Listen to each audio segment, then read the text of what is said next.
हम मीनू झा उपस्थित छी एकटा भजन लऽ कऽ अपन माताजीके संगमे। कोशिश करै छी नीक लागय। बहुत पुरानी भजन अछि। धन्यवाद। जय मिथिला, जय मैथिली। राम राम जपले रे मन संपत्ति सीता राम के। राम राम जपले रे मन संपत्ति सीता राम के। कियो रहे राजमहल में रानी आंग लगाई के। कियो रहे राजमहल में रानी आंग लगाई के। कियो रहे चानन बिरिछ तर भगवन संग लगाई के। राम राम जपले रे मन संपत्ति सीता राम के। राम राम राजा रहे राजमहल में रानी आंग लगाई के। राजा रहे राजमहल में रानी आंग लगाए के। साधु रहे चानन बिरिछ तर भगवन संग लगाए के।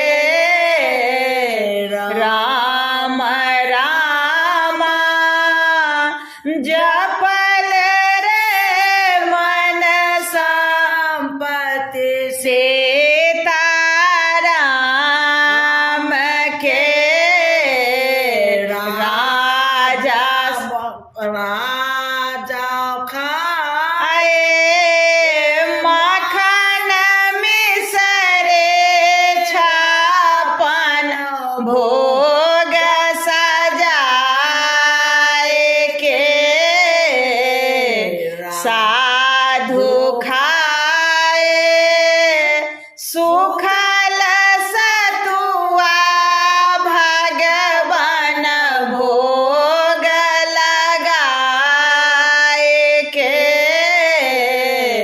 राम राम जपले रे मन संपत्ति सीता राम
जपुल रे मन संपत्ति से ताराम के राजा मरी गेला जमघी चिलाए गेला रो रवनार कहे लाए के